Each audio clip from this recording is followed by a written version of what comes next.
Eden Markram যে আজকে যে ইনিংসটা খেললো, এই ইনিংসটা কিন্তু ইতিহাসের পাতায় লেখা থাকবে। 136 রানের যে ইনিংসটা ডব্লিউটিসির ফাইনালে মিচেল স্টার্ক, হ্যাজেলউড, প্যাট কামিন্সের বিরুদ্ধে খেলা কিন্তু অত ইজি নয়। বড় বড় ব্যাটসম্যান সাফার করে গেছে, কিন্তু এডেন মার্কারাম প্রথম ইনিংসে খাতা না খুলতে পারার সেকেন্ড ইনিংসে কিন্তু দেখালো তার ক্লাস কেমন। আমরা সবাই জানি এডেন মার্কারাম দারুণ ক্লাসি ব্যাটসম্যান।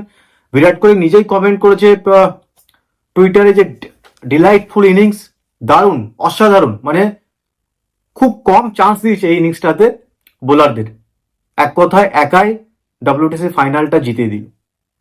সঙ্গে টেম্বা বাবুমা সাউথ আফ্রিকার একমাত্র ক্যাপ্টেন যে এখনো পর্যন্ত টেস্ট ম্যাচ হারেনি অ্যাজ আ ক্যাপ্টেন।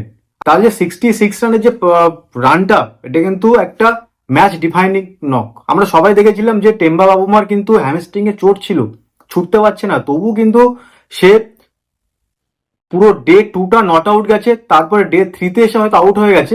বাট একটা দারুণ ইনিংস, দারুণ পার্টনারশিপ সঙ্গে মার্কারামের, অসাধারণ।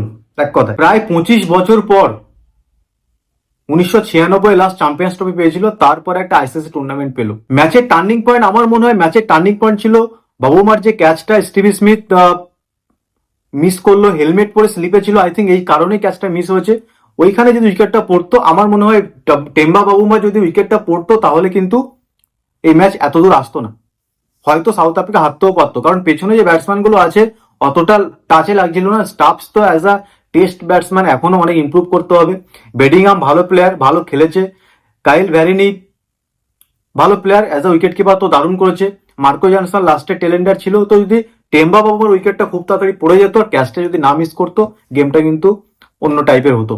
কিন্তু লাস্টে আরো একবার বলবো, মার্কো জনসনের ইনিংস যারা দেখেনি আরো একবার দেখা দরকার। ক্রিকেট ইতিহাসে এই ইনিংসটা, 136 রানের ইনিংসটা লেখা থাকবে। 20 তারিখ থেকে শুরু হচ্ছে ইন্ডিয়া ভার্সেস ইংল্যান্ডের প্রথম টেস্ট। কি প্লেইং 11 আসতে চলেছে সবটাই আপনাদের বলবো, ম্যাচের ডে ওয়াইজ সব রিপোর্ট দেবো। তো আমার ভিডিও যদি আপনাদের ভালো লেগে থাকে, চ্যানেলটা সাবস্ক্রাইব করে দেবেন আর লাইক অ্যান্ড শেয়ার করতে ভুলবেন।